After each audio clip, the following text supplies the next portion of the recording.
Heidely Ho Drinkerinos, it is another episode of the Idaho Booze Podcast, and it's a very special episode. The year ender. Oh, who doesn't love a year ender? We're going to do a list. We have three lists. We have Gem State finally came on the show. We're going to have Chris McGinnis on later to talk all about Gem State Brewing, Eagle's #1 brew pub, if you can believe it. We're going to have them on, and then we're going to do a Friday Night Pints, a special Friday Night Pints end of year edition. I love end of year. I love lists. It's the end of the year Idaho Booze Podcast finale. Oh, and you are going to love it. And it is going to happen right after this. The holiday season is here, and what better gift could there be for the beer drinker in your life than a Boise Beer Buddies card? You like to hit up a brewery a couple times a week, don't you? Well, those $7 pipe prices are getting you down. Get a Beer Buddies card and save up to $1 per beer at participating locations. Some locations even have buy one, get one free beers. That's a BOGO.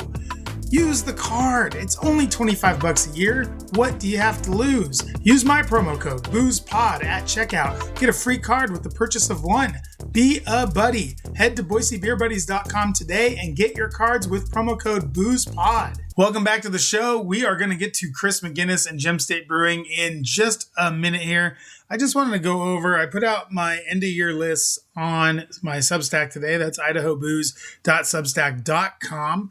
And I did the top 12 of everything. And this is to sort of pay homage to the first ever college football playoff. Oh, 12 teams. Boise State's in. They have a first round bye, so they don't have to play this week.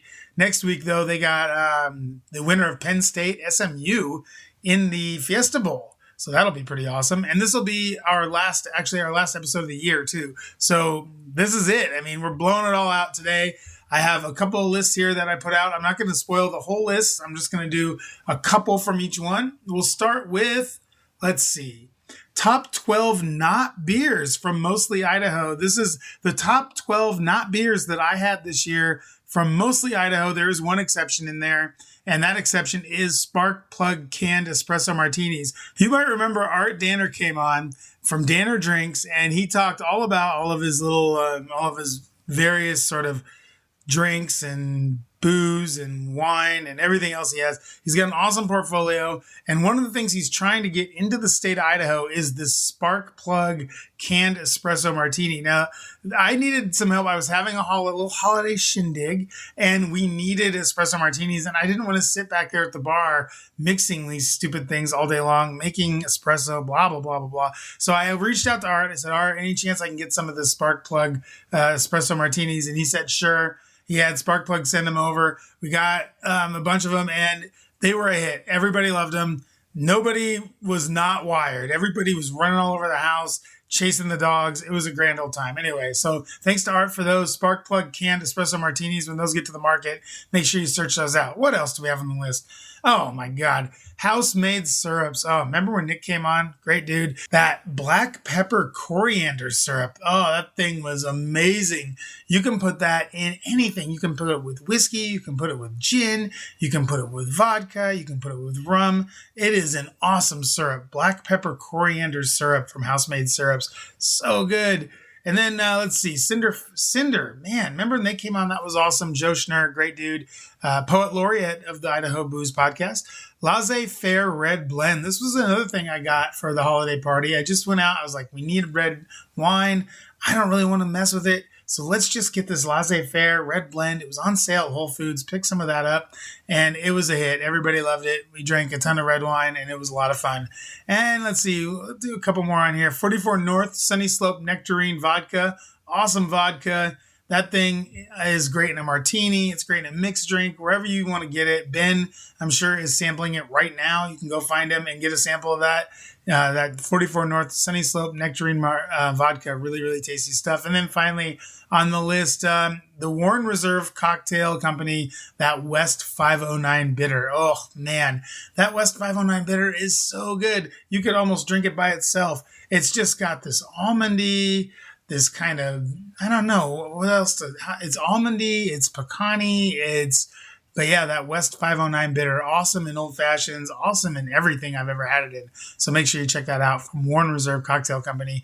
moving right along. What is our next list on here? Ooh, this is top 12 non-Idaho beers. So this one is just beers that did not come from Idaho that I just felt like had to get a shout out. Of course, Stone IPA is on there. It will always be on there.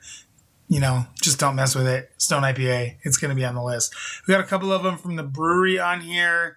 I couldn't quite get them into the Idaho section yet. Maybe once we start making some beers over there, we'll be able to get some on there. But the one that really came to party from the brewery, We All Scream. This is an ice cream stout. Maybe the only dessert stout I've ever had that I've really liked.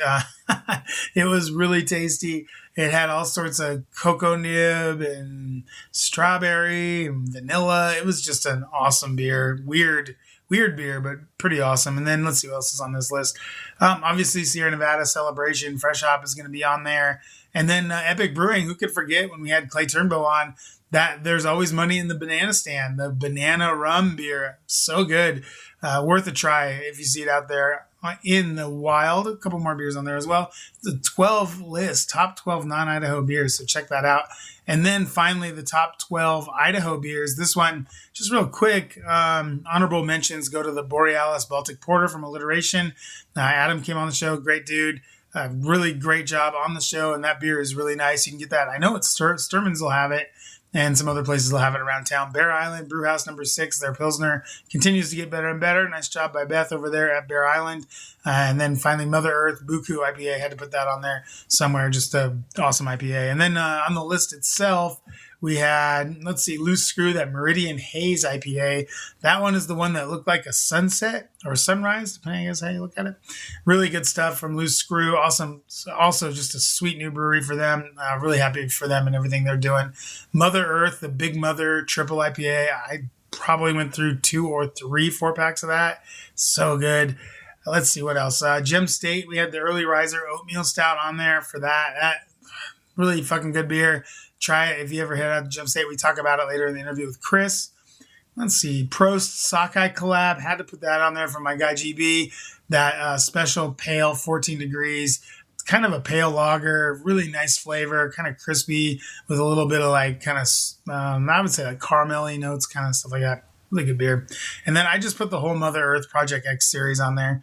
I couldn't pick one. I think they're all good. And, of course, we put Black Cliff Stout on there. Shout out to my guy Lance. So check out that list as well. So all of this stuff will be on my Substack, substack.idahobooze.com. You get to see the full list, see what I picked at number 1 for each list. And you know what? Try them out and see what you think. And if you think anything different, if you think, man, Steve, you really screwed that up, well, just email idahoboozepod@gmail.com. Drop me a note. Tell me what you think. And, tell me if you had something out there. Maybe I missed it. I can't try everything. These guys don't send me anything. I have to go out and find it. So if you do see something that I missed out there, go ahead and send it in. I'd be happy to take a look. Anyway, we have Gem State Brewing on the show today. Chris McGinnis came on. We did a really nice interview down there at his pub. Really got into it, talked about how his business came to be, talked about his beers. We did a little video chat too, so you can see that on YouTube. And all that is coming up right after this. Treasure Valley Chevron literally has everything you need for that trip up to Cascade, Donnelly, or the Sawtooth. With locations at Beacon Light and Highway 55 and I-84 at Gowan Road, they could not be more convenient. Say you need hot sauce for those bacon and eggs you're going to whip up at the cabin. TVC has that. Say you need propane for the grill at your place in Idaho City. TVC has that. Say you need a 6-pack of Idaho craft beer for her and a nice bottle of Snake River Valley Syrah for you for that snowy weekend away. Oh yeah, wink wink. TVC has that. For everything you need to live that cabin life, head to Treasure Valley Chevron at Beacon Light or Gowan Road today. Welcome back to the Idaho Booze Podcast. I'm Steve Kuntz here at Gem State Brewing in beautiful Eagle, Idaho. And there is no ounce of sarcasm there. Gorgeous downtown Eagle, Idaho. Isn't that correct, Chris? That is right. I do love it here in Eagle. This is I don't use the word perfect a lot. Idyllic is what I would say for Eagle, Idaho. I would almost say Hallmark place. It hits all those boxes. There is a fucking gazebo right next door to yours. 100%. It is beautiful. So I'm here with Chris McGinnis, owner, operator, brewer, beer tender. janitor, landscaper, Janitor, maintenance man, landscaper. a little bit of everything. Parking attendant sometimes, we'll do that. Gem State Brewing. And we came down here, one, because it's the closest brewery to my house, which makes it very easy for me to come here every so often. I'd say I get here about once a week maybe, something like that. Sounds about right. And we wanted to come down here because we have a couple new beers that are coming on tap, and also just to kind of talk about your story and talk about kind of how you got into brewing in the first place. Let's start with Gem State before we go all the way back, because we will go all the way back. So go ahead and tell us how this came to be, the sort of odyssey that was Gem State, and where we're at now in terms of the brewery and the operations and everything. Yeah, absolutely. Thank you for having me again, Chris McGinnis, Gem State Brewing. We started this project back in 2018, and my wife and I, we were living here in Eagle, about a mile up the road, and we had always said, there's no brewery here, so we got to figure out how to make it happen. And 2018, we kind of decided, let's do it. We registered Gem State Brewing, kind of started looking around for properties, got the ball rolling. 2019, we purchased the land. We went through the city approvals. We were rocking and rolling. We were starting to get bids from contractors, and then late 2019, What could go wrong? Yeah, What could go wrong? exactly. Slapped in the face. The good news is we hadn't signed any contracts with any builders or anything, so we kind of put the project on hold for a minute, like the rest of the world, felt things out. About 2022, early on, my wife said, look, we bought the land. We need to do something. We own this property. We own the property. Downtown Eagle. Yeah. There are literally cranes going up every other day. Yeah, what is the plan with this? So we got serious, we regrouped, we went back to our architect, said, yeah, we're ready to rock and roll, and got a little bit of a redesign. We had learned some things through COVID, looking at the industry. We kind of looked at who survived. Unfortunately, it was a tough time for a lot of breweries. Like literally who survived, or which brewery survived? Which brewery survived, and how they got through it. And I think early on, it was the big guys who had a big production footprint, because people were still going to stores and gas stations and drinking like crazy. Yep. But ultimately, those, I think, kind of who focused on a hyper-local neighborhood feel, at the end of the day, they had the community support. So we said, all right, we have our base, we have our idea.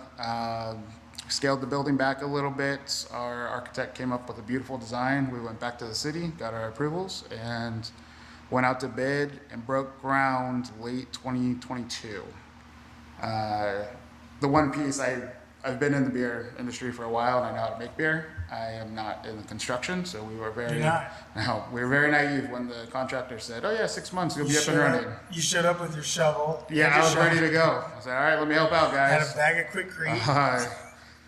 About a year. How much more concrete do you think we're gonna need, honestly? Yeah, it took us about a little over a year to get the place built. A few setbacks in that time, but we got through it. We got through construction, and we opened our doors January 1st, 2024. Yeah. And we absolutely hit the ground running. The community came out in droves, and they've been supporting us Still through coming the year.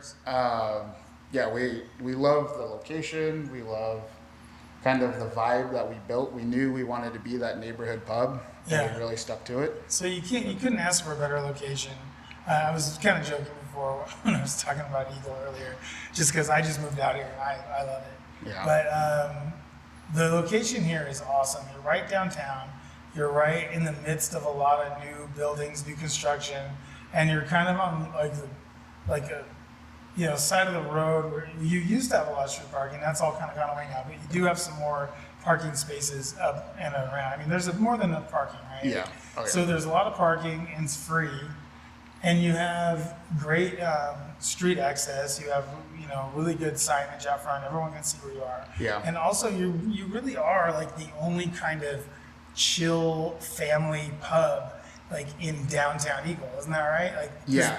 I mean, Da Vinci's technically is a family restaurant. Yeah, that's a different environment. Yeah. And there's a lot of great bars. There's some new cigar shops that have come in. Yeah. And, a lot of great places to go have fun, but not very many family friendly No, places. there aren't. And more often than not, what I'm surprised by when I come here is just how many families are here. Like, Yeah. it's usually a lot of families of 4 or 5 hanging out. Dad's, drinking 3 or 4 beers at a time.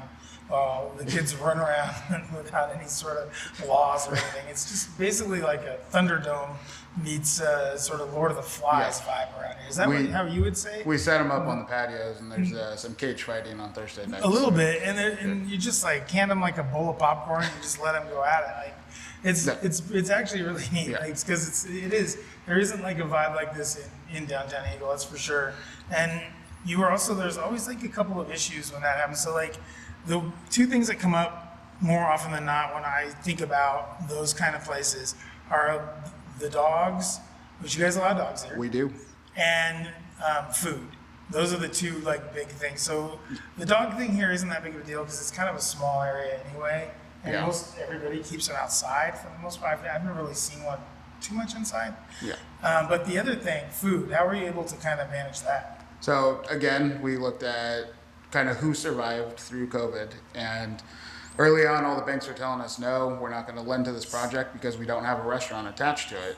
And I know beer. I know how to run a tap room. Let's just go ahead and take a minute. Let's name those banks. Too long of a list.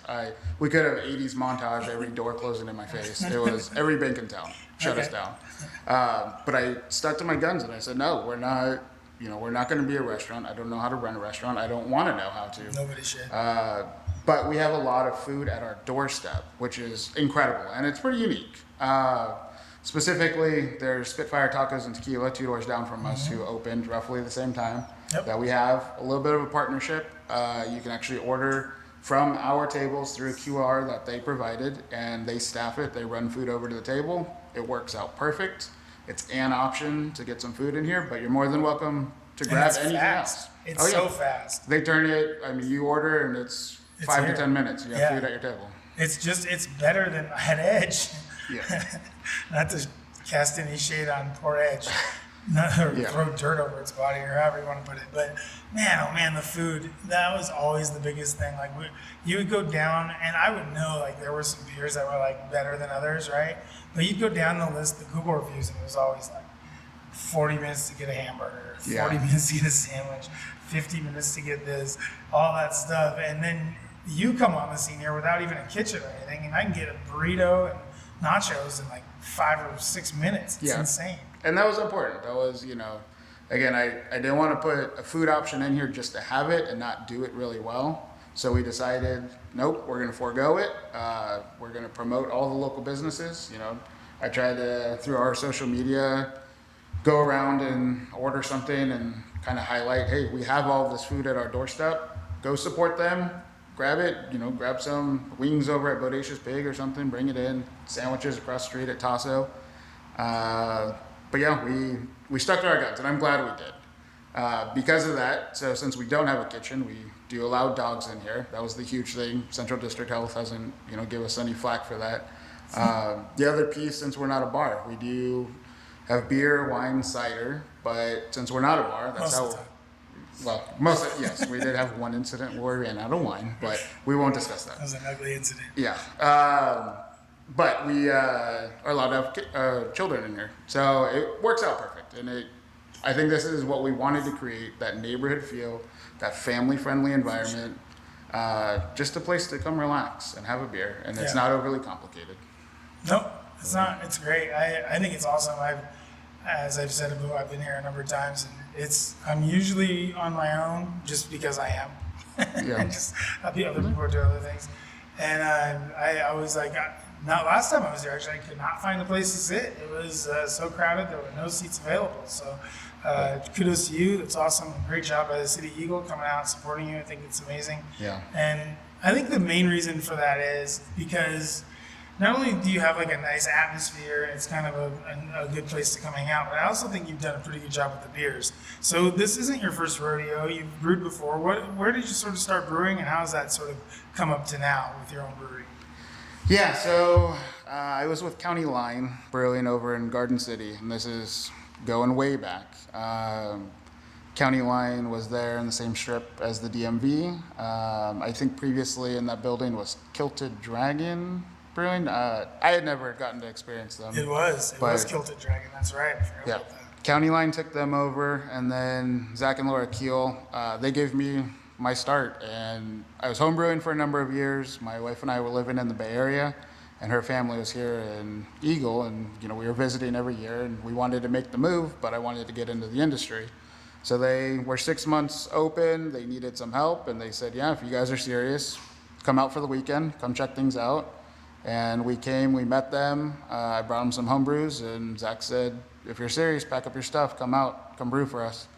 And that kind of started us, on this long journey that we've been on. Brewed every drop of beer, my time at County Line for about 4 years or so. We had a couple equipment upgrades throughout that time. We had gotten into Winco, we were in Costco, we were doing markets. So I kind of saw all facets of running the brewery.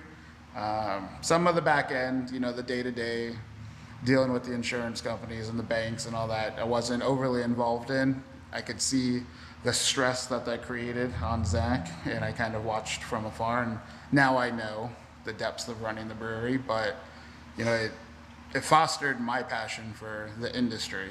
And there was two kind of moments where I knew this is what I wanted to do. Day one, working at the brewery, we were graciously, thankfully, Powder House was letting us use their keg washer.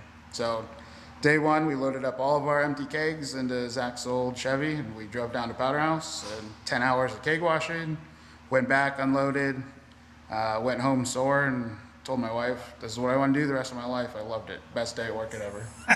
That's not usually the case when it's a full day of keg washing. That's usually when you, actually that is what I used to do to try to weed people out in the brewery. Yeah. I think I'm a little bit different. Yeah. Of course, very hands-on with every aspect of everything, but I love to put in a good hard day's work. And that is a good hard day's work, Yeah. 10 hours of keg washing. You're not going to do much better than that. You're not going to do much better than that. So you got to County Line, and you were there for 4 years, right? Yeah, about 4 years. This took me up till about 2018. And summer of 2018, we were starting to have those discussions. My wife and I, what's our next step? And again, we were here in Eagle, and we knew there was an opportunity here. And Yeah. Zach and Laura supported it. There was land available. There was land available. There was a market here for it.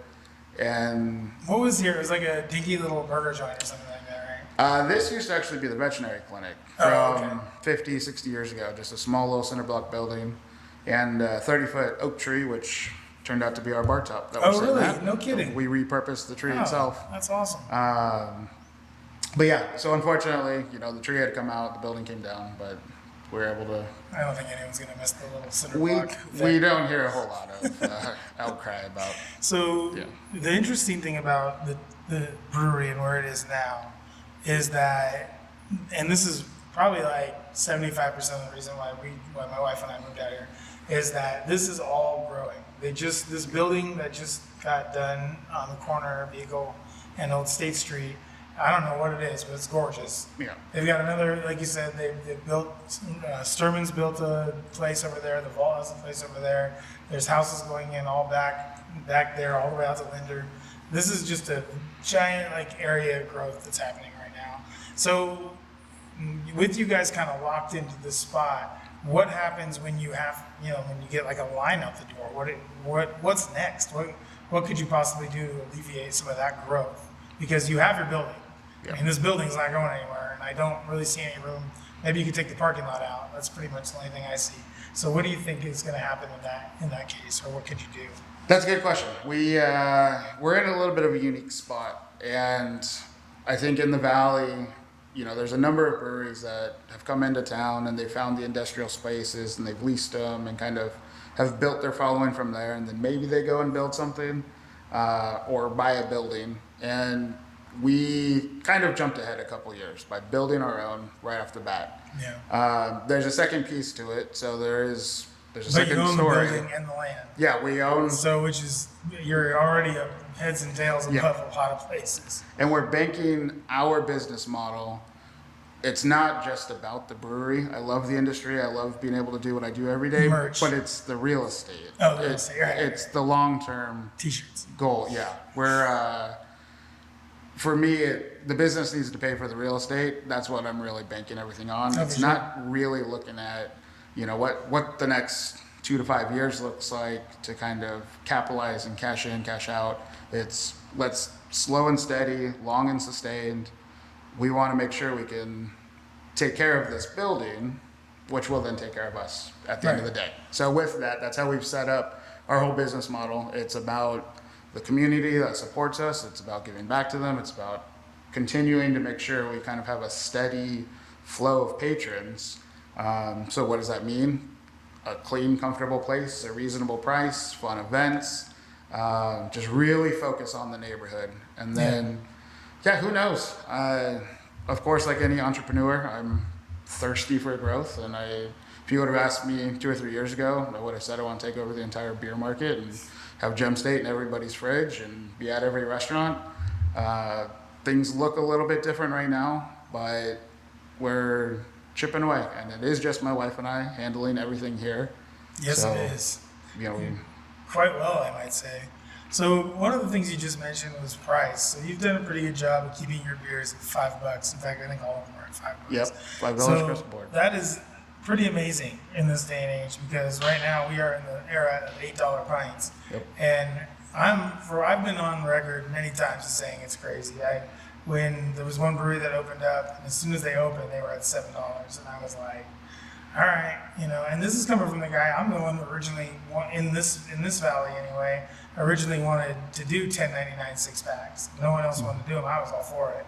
So I'm not adverse to cost increase, but to me, $7-8 a pint, it's too much money, especially if you're at the brewery where they're making it. I mean, I don't know how you can justify that kind of margin. So you tell me, how do you justify your low margin, and has that been really at all a selling point to anybody that comes in, or is it just one of those things you're doing just to make sure you can stay affordable and stay in the community, stuff like that? So we have a little bit of a recipe, and early on this was important to my wife and I. 5 years ago when we started this project, our business plan called for a $5 pint. We'd seen increases throughout the industry since then, but that meant a lot to us.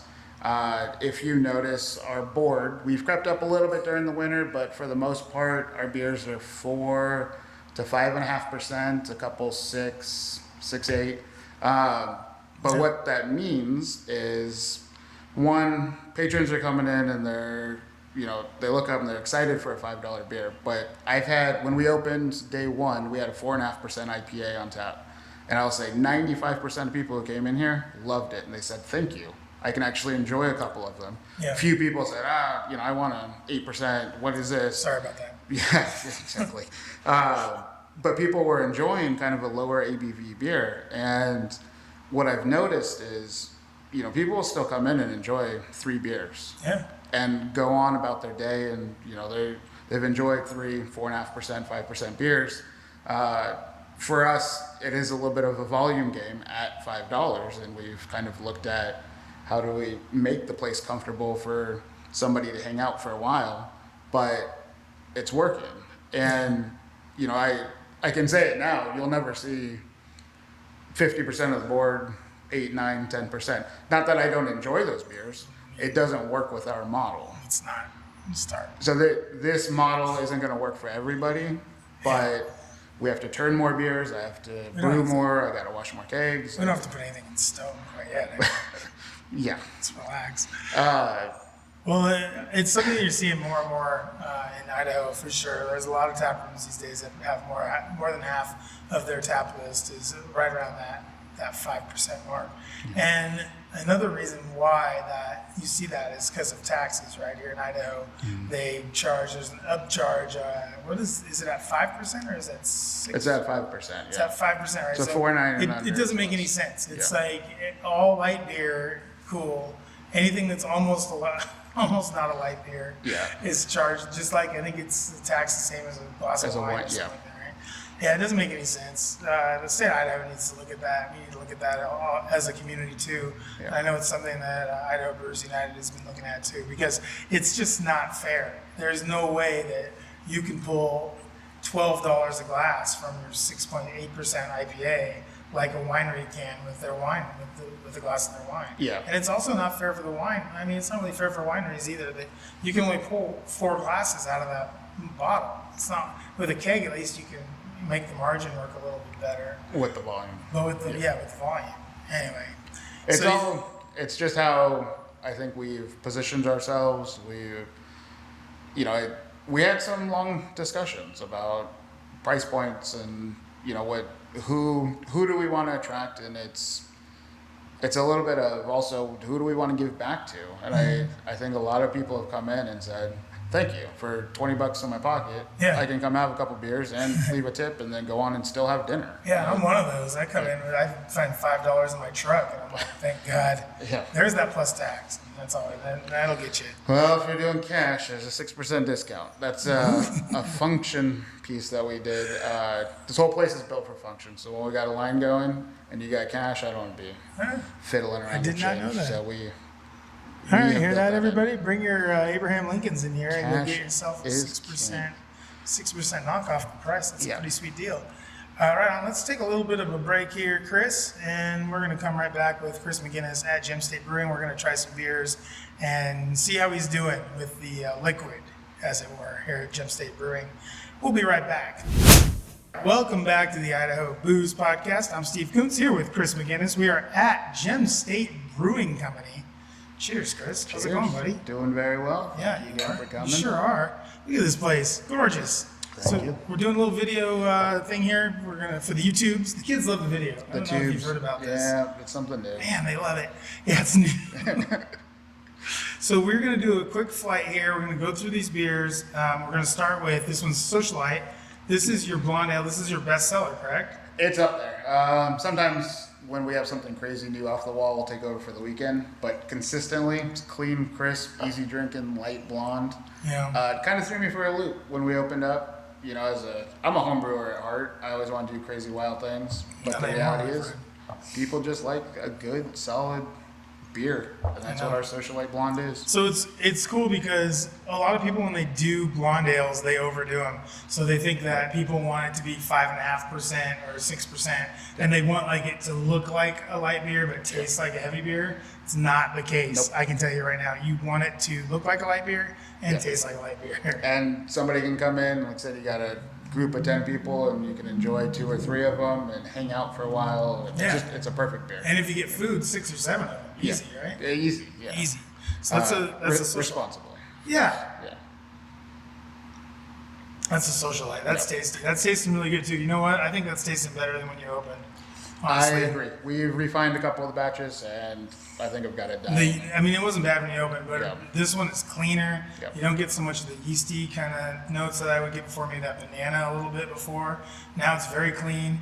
It's got just a little touch of maybe corn or something. There's no cornet, but it's just just got that little bit of malt sweetness. Yeah. I like it. All right, this one is the Cheeky Fellow. This one is a returning favorite. We just reviewed this one on Friday Night Pints the other day. I like it. This is your bitter, right? Your ESP. So I wanted to brew for this time of year, still in that theme of a light, crisp, clean, easy drinking, but Maris Otter, a little bit of Maris Amber, give a little flavor, a touch of roast. It's USO4 yeast, and then Willamette hops, and it's just. So the thing that really comes out to me on this beer is definitely the Maris Otter 2-row. So anyone that hasn't ever used it before, Maris Otter is a premium malt. It's not cheap. It is, but it makes the best beers. Like anytime you have a beer and you're like, man, that's the best beer I've ever had. Yep.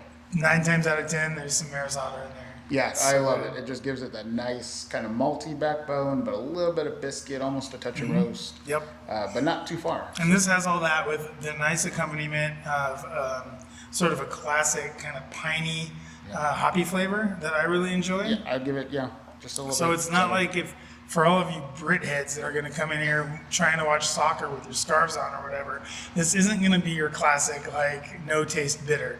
This is a bitter that actually does have flavor. Yes, agreed. And we're all for that over here. We're also at all the for Idaho Booze Podcast. Brits who want to come in and have a beer. Sure. Blimey. Yeah. I like to come here and watch football sometimes. So next up is the Optimist. Optimist. Yes. Now this is a returning champion for me. I've been enjoying this beer I already know kind of what it's all about, but go ahead and talk about it. Tell us what went into this one. Just a clean base. We wanted the hops to kind of shine here. Magnum bitterness, or for bittering, a little bit of Centennial late boil, and then a ton of Centennial and Cascade dry hopping. And so it's that kind of a classic IPA from 20 years ago. It's just bitter, then it finishes a little bit, almost a touch of sweet, citrus, but it's just I just wanted an old school IPA. Everything has gone way out of hand. So basically, what I think of when I have this beer is it's like torpedo. Yeah. It's just a metric S-ton pine, Yeah. and then there's just that little bit. The thing that makes torpedo is a bigger beer. Torpedo is like a 7.5, whatever it is. But this beer, what I like about it is, it's got a lot of that Centennial in there. Did you say it was also Chinook or Columbus or something like that? Cascade. Cascade. Yeah. So there's a little bit of grapefruit as well. Yeah. Like you just get like that grapefruit pith, like that the flesh, the great ruby red grapefruit flesh. I'm tasting it right now. It kind of right sticks right in the back. Yeah, it's nice. And it's just an old school. And this is a perfect beer for me because it's 7% or whatever, 6.8, whatever it is. And it's perfect for me because I can come in, I can have one. Like just the other day, we were ordering some dinner down here, and I came in, had one of these, I was good to go. Yep. Yeah, off I went into the night. Back out on the streets. Yeah. Where I belong. Let's face it. I can't be caged. So this one we're looking at here, mint condition, nice name. All the names are pretty solid. These are solid. That's kind of it's a tough part of this whole process is trying to continue to be creative. With So this smells just like a Girl Scout cookie, that peppermint. What's it called? The mint. The thin mint. Thin mint. What we were going for is like a York peppermint patty. So it's our Milky Way base, which is already our chocolate milk stout. We use 8 pounds of cocoa nibs in the milk stout. This we took a barrel off, added even more chocolate, a little bit of vanilla, and then a pound of fresh mint leaves that we steeped until we were tasting along the way. Happy, pulled it, kegged it, and it's our wintertime kind of fun, dark. Yeah, this is a nice thing to have like before you go on a date or like just clean everything out. It makes your breath nice and minty fresh. Yeah, but seriously, it's a nice little. It's for what you're trying to do here. Yeah. Now, I may not be one that comes in and orders a peppermint beer, but I do like kind of like you guys. You have this one, which is very tasty. It tastes. I mean, you were going for the York peppermint patty. Fucking nailed it as far as I'm concerned. Yeah, but like I think Barbarian has one on right now that's also like a mint one that they. Yeah. It's a 12% mint one, though, so it's like, or maybe it's 7%, and they blend it back with their stout, and then it's kind of like a nice black and tan. This one is already black. You don't have to worry about that. But yeah, it's got a really nice like chocolatey. We wanted really the chocolate, nice like chocolate base. I would almost like amp up the chocolate a little bit more, but the mint is really perfect in there. The chocolate's nice. I think that this one would be cool, like on a Randall, like if you did like some coconut. Oh, that might be pretty tasty. But yeah, that's a tasty beer, man. I like that beer a lot. And then this one is your newest one, right? This is the newest one. So this is our next hazy. Plenty hazy. Yes. How this one came to be. So our little wet, little drippy, our hazy fresh hop. We're on the last keg of it. We're about to kick it. So this is the replacer. Kind of went through all the same processes like normal. Cooled off my wort back in about 170, kicked it back into kettle, steeped Idaho 7 hops for about 90 minutes or so, transferred to fermenter, did a little bit of Simcoe and Centennial dry hopping. The piece that I kind of went sideways on, and this is something I've never brewed before, and I, to knowledge, haven't had a whole lot around here, we used a wheat yeast. And we've brewed a couple of wheats while we've been open here, and you know, I enjoy that character when you don't go too far with the wheat, when they're not fermented too hot. So I kind of kept it subdued a little bit, fermented at about 64, 65. It took a good 7 days to chug through. So this was a little bit of a longer experiment, if you will. Mm-hmm. Right off the bat, before we dry hopped Simcoe first, flushed it, dry hopped Centennial second. It was very wheat forward, and it's now kind of balanced itself back out. And I am absolutely through the moon how it's turned out. I think it's going to be something a little different. It's definitely chewy. It's rich. Yeah. It's got that wheat backbone. Definitely has that. But it's got some hop character to it that's kind of juicy, tropical, almost a little citrus. So yeah, I get on the nose. I get a lot of that. I actually do get a lot of that wheat on the nose. I get that sort of bubblegummy, banana-y kind of weedy. I know what's in there when I smell that. But I also do. You're right. I get the Centennial. That pine comes through. Simcoe almost comes through as like maybe like a lemon zest, maybe like a lime zest. I think the piece that kind of throws it for a loop also is the long steep Idaho 7. Yeah. Throwing yeast in. I mean, it's just kind of built the backbone of what it is, and there's a lot going on in this one. And it's got a little bit of that bubblegummy kind of flavor again. Yeah. It's not getting any of that. I'm not getting any of that clove or any of that super hard banana that you get from a wheat beer. So that's really nice. Yeah. I think overall it's a fun beer. I mean, it's good. It's really good. It's got a lot of flavor. It's different. It certainly is different. And that's kind of what we're going for. I could probably put down like 4 or 5 minutes. It'll be 5.8%. So this is the new beer that comes out today. Comes out this Friday. So today. Today.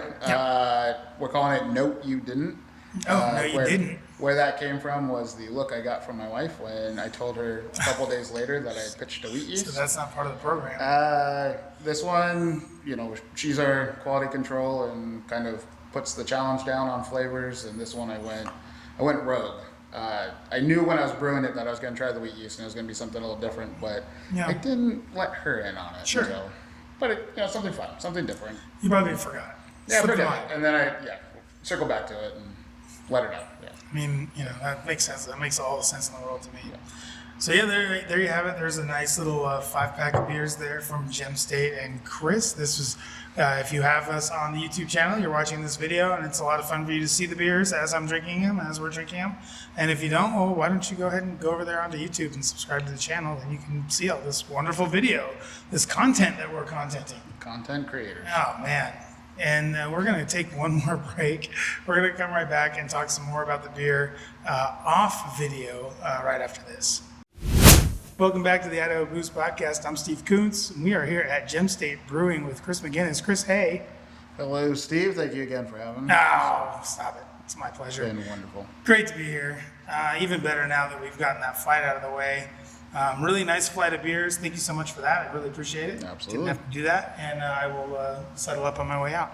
Sorry about that. So right now, I wanted to talk a little bit about sort of what the brewery has kind of meant for you and Crystal, your wife, and kind of how it's changed your life. And so how has it kind of been being a brewery owner? Before you said you worked at one, you were a head brewer for County Line for a little while, and then you sort of did some other things, and now you're here kind of living your dream. So what has that kind of been like?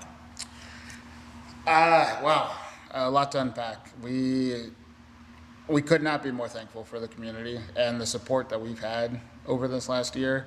We had an idea. We had a very long run, a difficult time getting it together. It took us 5 years to get this place built, but we knew what we wanted. We knew kind of the idea, the vibe, the feeling of the brewery, and just took us a long time to execute. But to see people in the space, to see families enjoying the beers that I make, my passion, it's just absolutely amazing. And continue to support. It's, when we opened up, we were super busy right off the bat.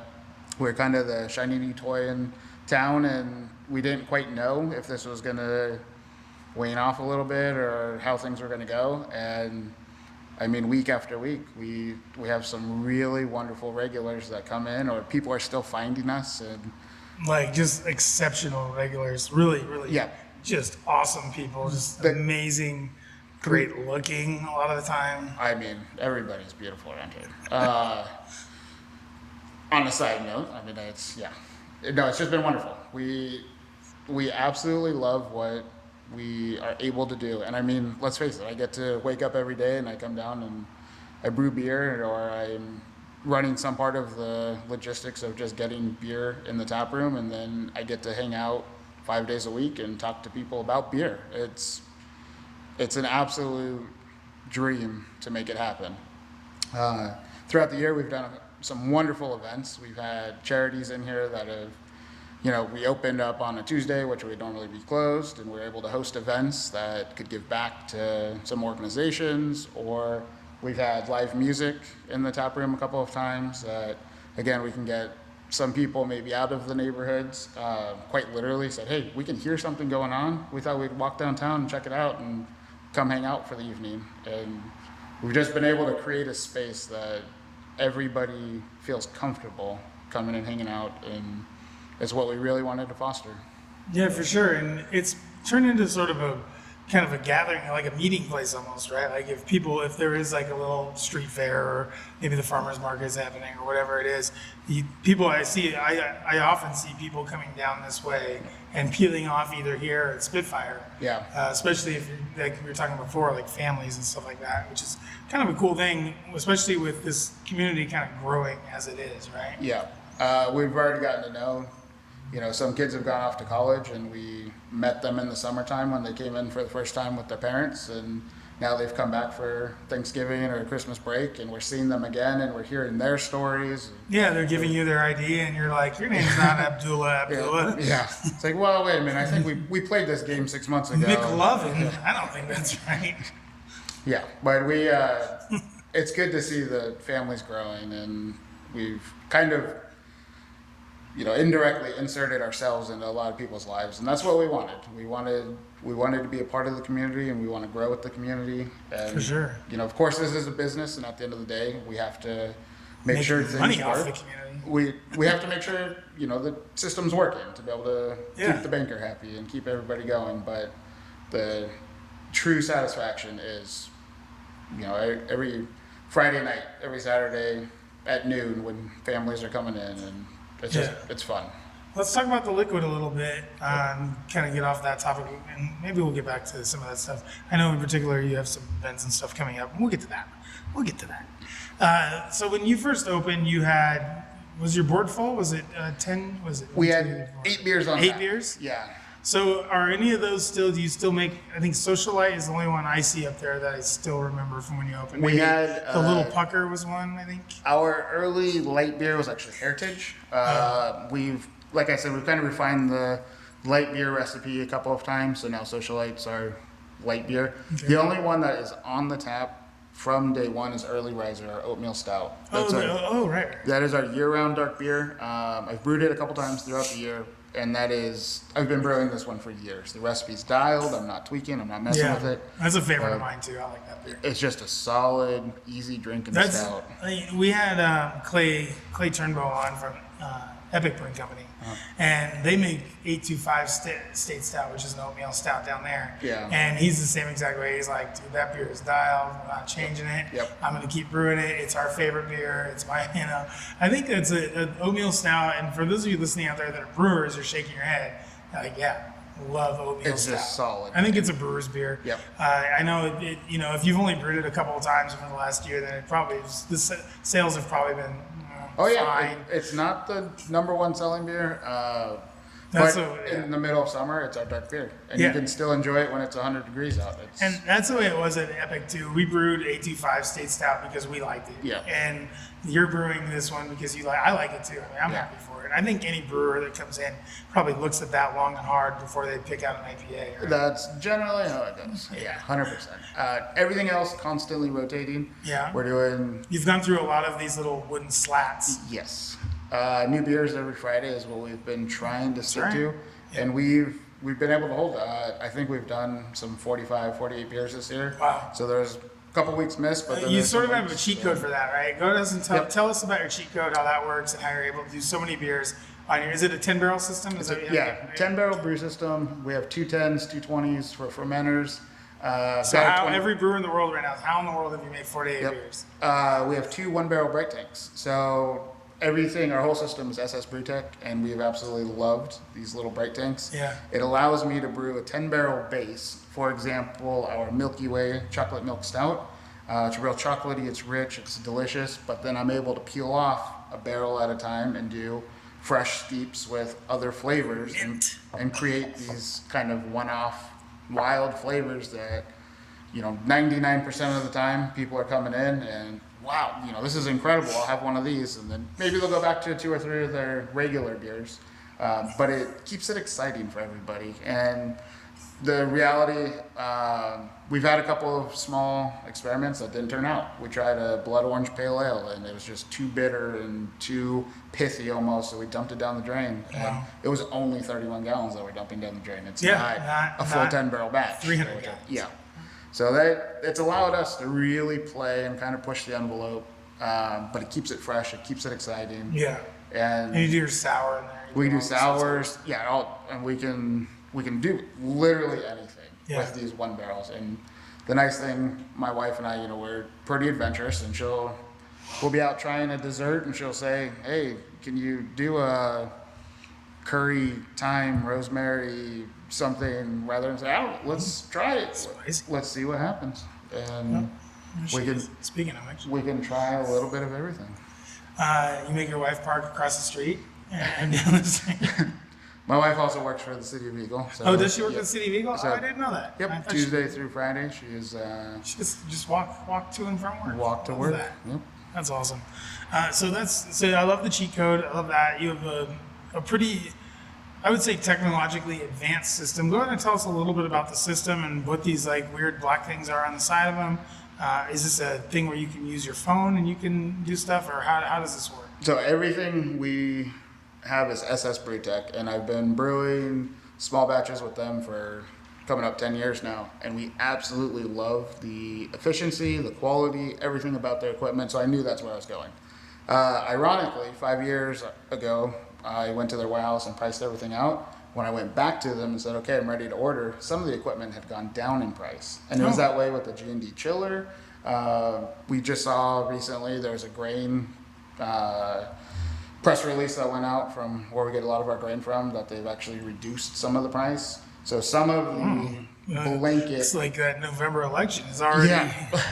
But some of the blanket that, everything had gone up over the years we didn't quite find that. But with that said, so SS Brewtech came with all the bells and whistles. All the fermenters are uni-tanks, so I ferment, I dump yeast, I carbonate in, keg from one tank. No kidding. I have a 20-barrel bright tank that I have not touched in a year. It just sits there. Can anyone just come and use it? Or? I mean, if you want to, yeah. Hear that? If you got 60 gallons of beer out there that you need, 600? 600 gallons. Yeah, 600. Yeah. If you have 600 barrels, let's just say 20 barrels. Yeah. Let's just keep it standard. Yeah. No reason to do math. Come on in. We can, we'll carb it up for you. The nice thing about the uni tanks and doing everything in one tank, it saved me on time first and foremost, but less cleaning materials, less CO2 for transfer, waste. So it kind of streamlines the process, but also with me just handling everything, it allows me to do it. And some of these things, if they want each of these tanks, let's just get into it real quick. Yep. Each of these tanks is not only jacketed and has glycol running through, right? Yep. On the outside, but also has a carb stone and the ability to take that amount of pressure. So what is that, like probably 300 PSI or something?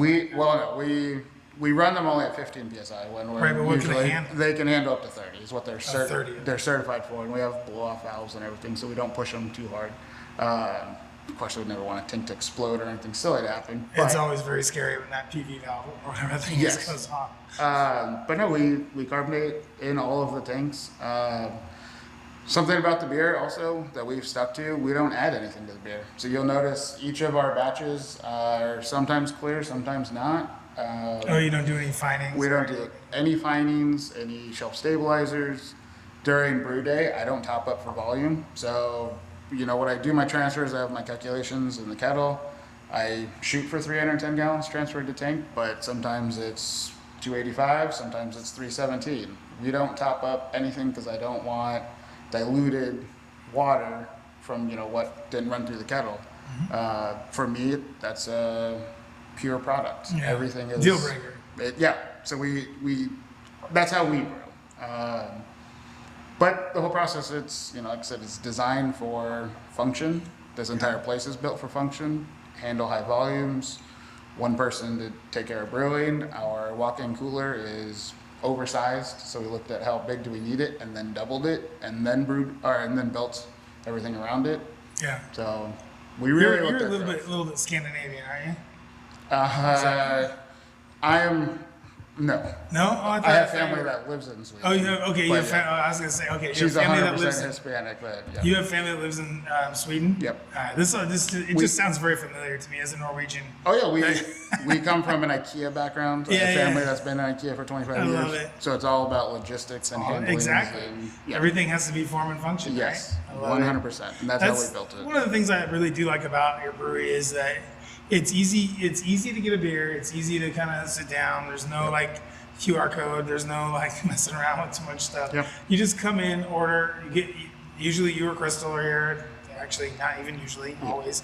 You and Crystal are here, and you get what you want and you go. And there's like a little bit of popcorn. There's some cookies and there's some coffee. That's pretty much about it. I do like that about this place. Very streamlined. It's just built to no nonsense. We're not trying to push anything else. There's no agendas. It's just a place to come get a beer.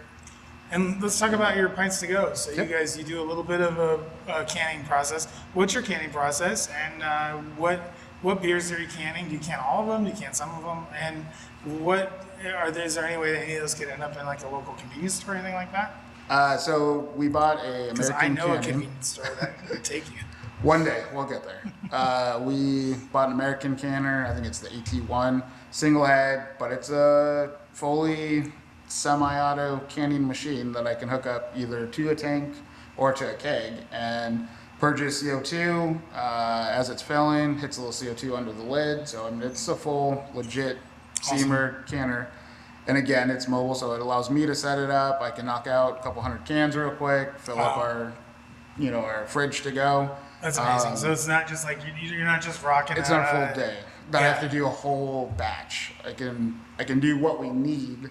Can you set it to a number of them and it'll do that, or it's how I load it. You just watch it. So you load it. So I'm loading it. Unloading. But our little single door fridge here, we've done about 6,000 cans in the last 6 months since we've been up and running, and they're picking up a little more lately. $5 a can.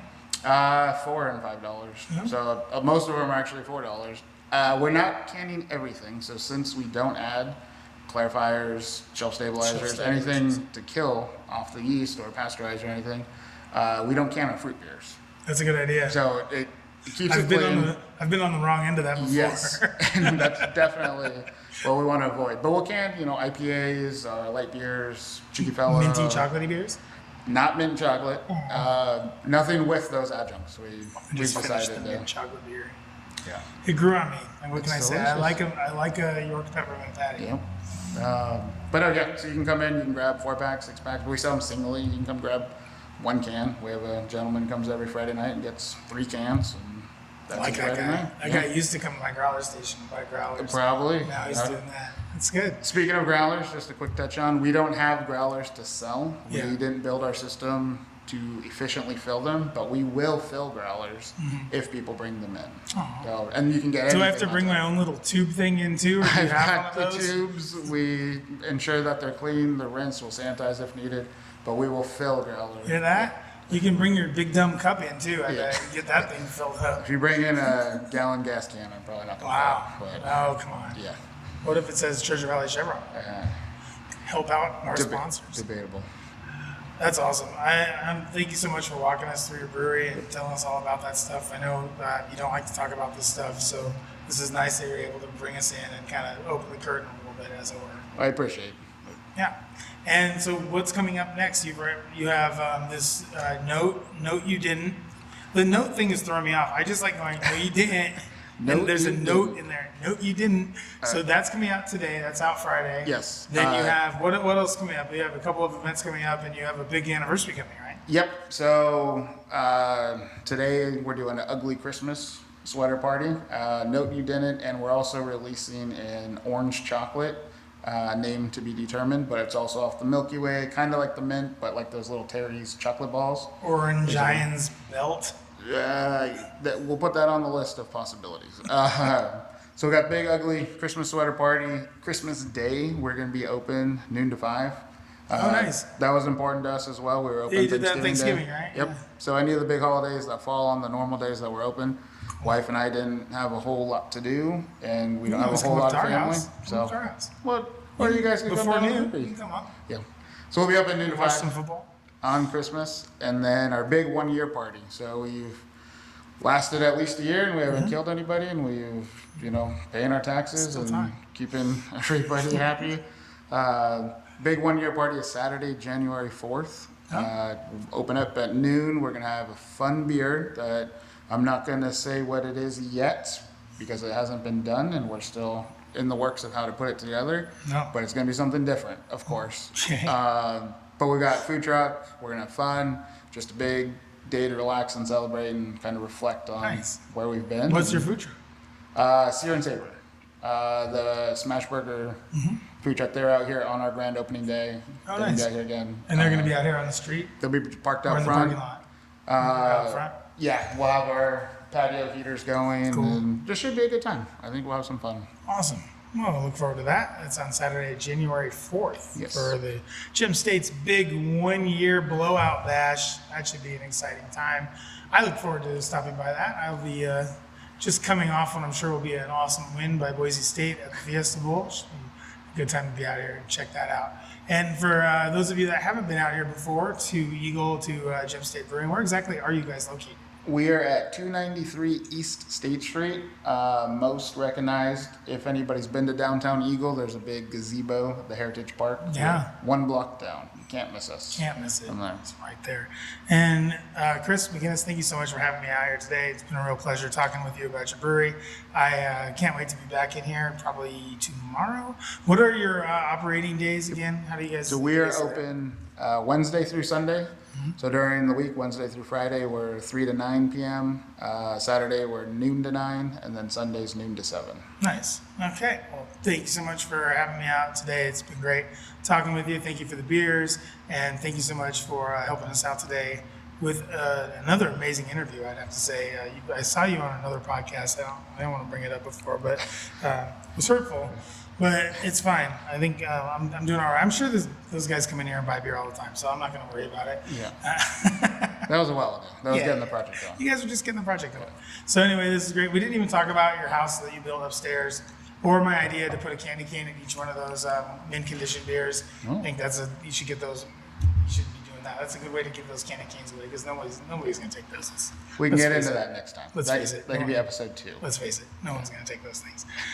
So thanks a lot for being on the show today. I'm going to be right back with some Friday Night Pints. We're going to review this Note You Didn't and other beers from Gem State coming up right after this. Friday Night Pints is brought to you by Like Button. Starting a business is not easy. There are a million things to consider, and marketing is expensive and complicated.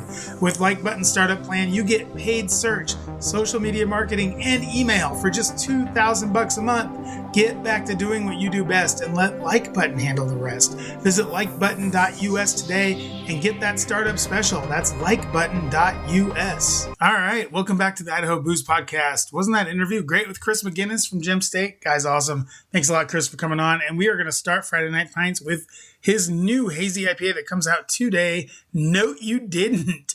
This hazy IPA is a really interesting one, and then he made it with wheat, and it's nice. I mean, it's got that classic kind of wheat aroma. It's kind of banana-y, not so much clovey, but it does have a little bit of a banana, the bubblegum, the sort of that sort of wheat essence. If you know it, you know it. And it's there, but it also has this really great hop profile with like some piney hops, a generous amount of sort of citrusy hops with grapefruit pith in there, and just a really nice aroma. This is a cool beer. It's very hazy. It looks great in the glass. It pours a very like kind of golden haze color with a nice white head, and it smells delicious. It's piney. It's grapefruity. It's got a little bit of that kind of green tea from the Idaho 7, but mostly this beer is just a really nice hazy IPA, a great sipper, and it comes out today. So make sure you go try it over at Gem State.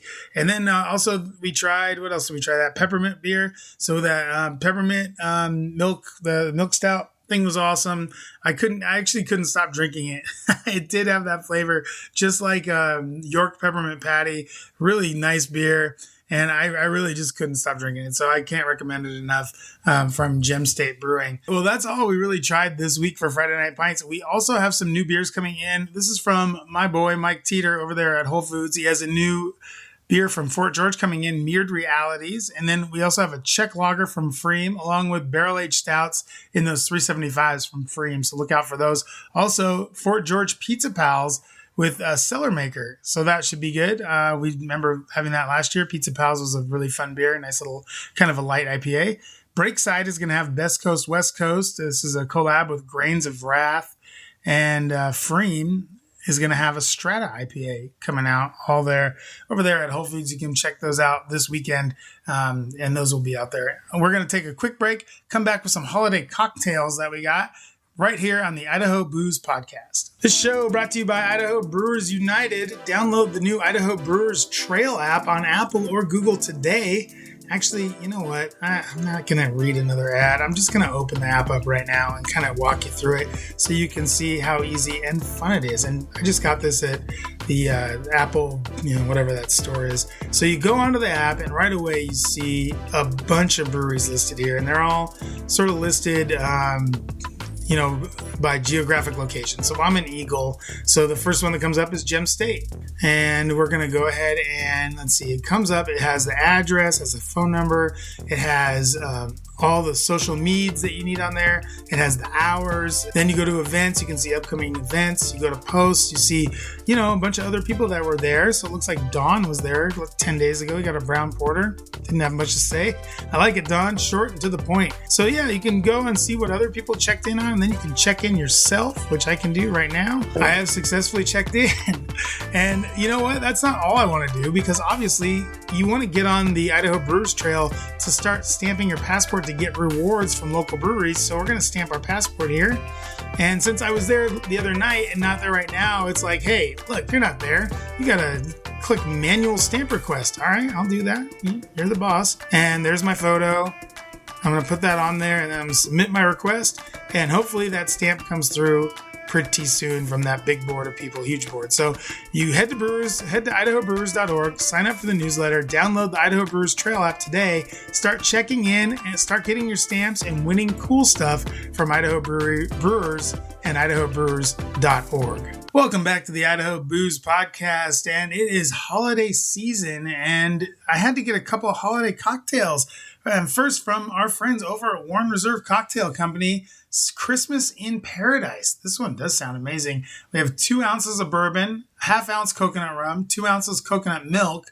We got a half Warren Reserve pumpkin spice syrup. I guess that's a half ounce. 2 to 3 dashes of Warren Reserve Coffee Pecan or West 509. You know which way I'm going there.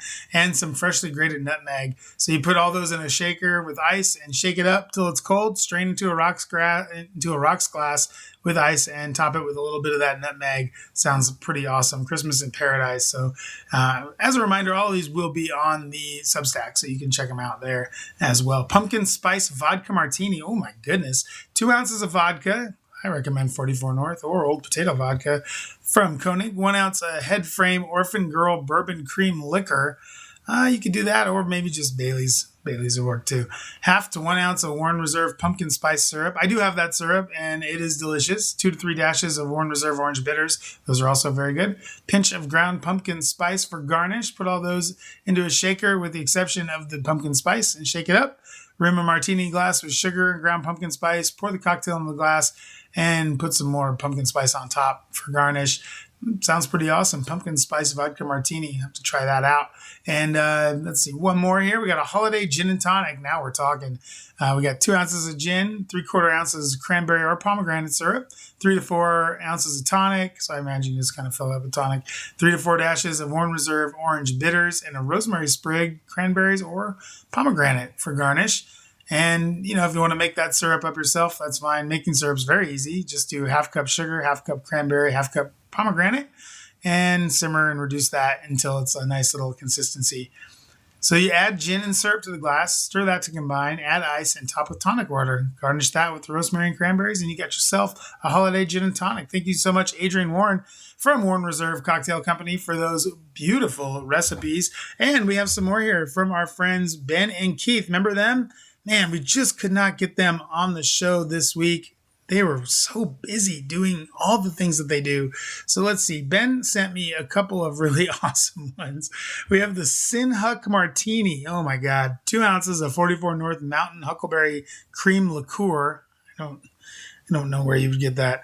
1 ounce of rum chata. We know where to get that. 1 ounce of blended Scotch whiskey. Shake with ice and serve as a martini. So there you go. Then we also have the Moroccan coffee. This is Bailey's, Kahlua, and a little thing I like to call Bacardi 151 mixed with coffee. Do a sugared rim on that. That should be pretty tasty. Relaxing with 151. Awesome. And then we have a Caribbean spiced pie. This is, he says, get your Uggs out and sip on this yummy blend of Bailey's pumpkin, Smirnoff caramel, Captain Morgan spiced rum, and chilla or chata.